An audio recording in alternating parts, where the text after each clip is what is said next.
Good evening, I'm Tomas Guevara Calderon, and this is the channel Rewriting the Reality. Subscribe now to be aware of our beliefs. In today's episode number 161, I'm going to explain what we call our Akashic records and how to access this area of universal consciousness, and also talk about out-of-body experiences.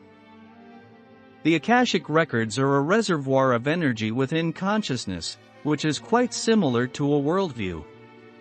In this, there is much information contained within this energy reservoir, which is part of regional area number 2 of universal consciousness. Plato and Einstein were fans of this area, and they got their knowledge from this kind of great universal library. The first person to speak or write about Atlantis was the Greek philosopher Plato in the 4th century BC, and he mentioned it in his dialogues Critias and Timaeus. This information was obtained from this repository, which also includes information from other physical dimensions. Now, many people access this area of consciousness and have created what we might call myths around these experiences, precisely because people try to offer themselves an explanation for what they don't understand. We are always accessing this area of consciousness that contains a great reservoir of collective energy that contains a lot of information. As I mentioned before, it is like a great library. Each of us, all of us, can access this information and this area of consciousness within physical focus or our life. It's not that far from us. We may be offering ourselves the experience of accessing many different areas of consciousness that contain large volumes, in our terms, of information.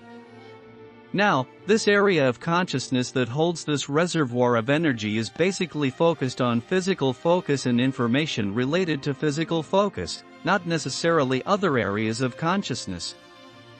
This would be what you would call information from the riches of the past, because a collective of energy has been deposited to hold information from all our physical focus. In this, what has occurred in our terms is that every essence that is choosing to come into manifestation within this physical focus has chosen to participate in this reservoir of energy in this area. Now, many individuals throughout our history have tapped into this information, and within their respective belief systems they refer to this information in different ways. But collectively, we refer to this as the Akashic records, records of all physical focus experiences. This is the energy that has been offered by each essence that has participated within this physical focus. It is not necessarily a record or a recording of this information, but rather that it is freely flowing energy that contains all the information of all experiences within this dimension, and this information is available to us. We do not need to be what we call in our belief systems a spiritual teacher to access this information. Each of us could access this information. We simply need to trust ourselves and our abilities and allow ourselves to move easily through different areas of consciousness, and in this not stay so singularly with the attention to this objective framework. If you allow yourself this movement, you may also be accessing this information.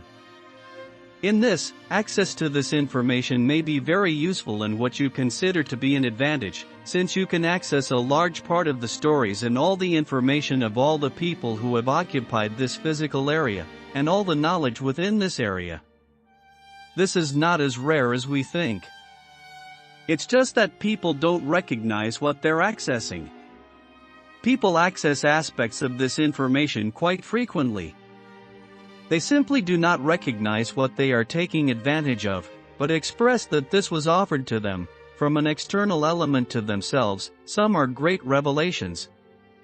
But in reality, they themselves have accessed the information that has been deposited in this area of consciousness that we call the Akashic records.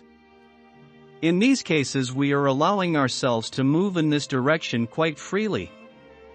We can also use out-of-body experiences, which also lend energy to self-acceptance and offer us the opportunity to move more freely within consciousness and validate our abilities in our movements.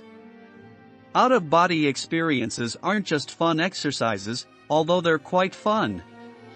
We are always doing it continuously, especially when we sleep, but we do not have an objective knowledge of this action we perform or of what we remember from our dreams.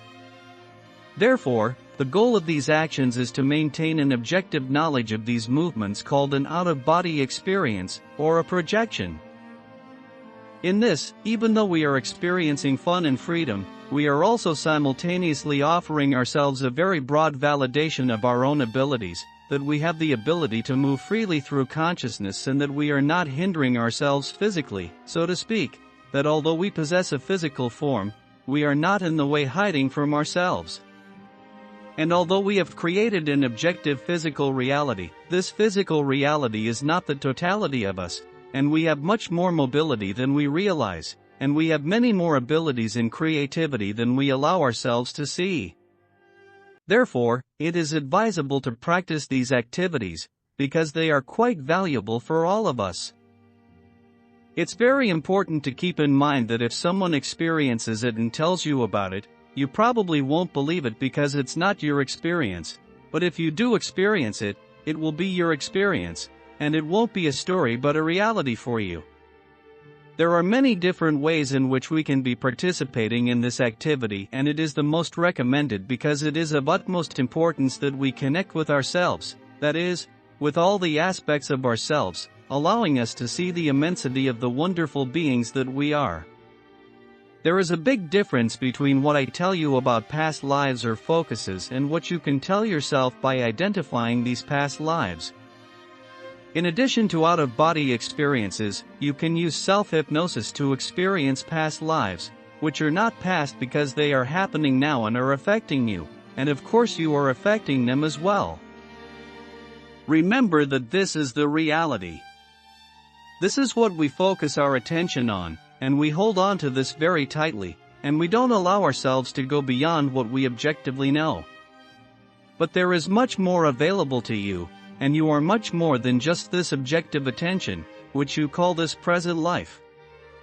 We have countless focuses, and they are all happening now, all simultaneously. They are simply different focuses of attention. You can compare them to different lenses on a camera. In this, many of us can afford much more ease in a method that we know or methods that have been recommended to us.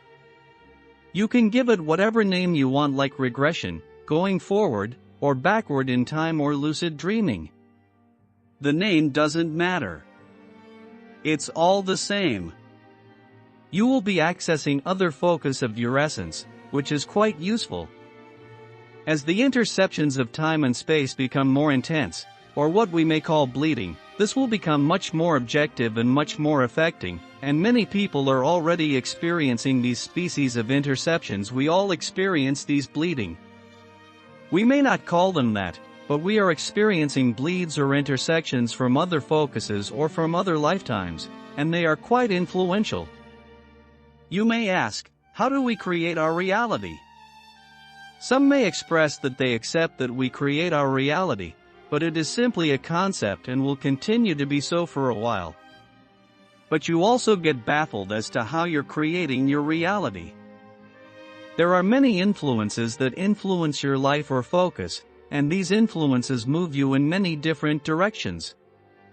One of the influences that is very strong is the influence of the bleeding of other focuses, and if you are not aware of the energy you are receiving and what influence it is, how will you address the influence?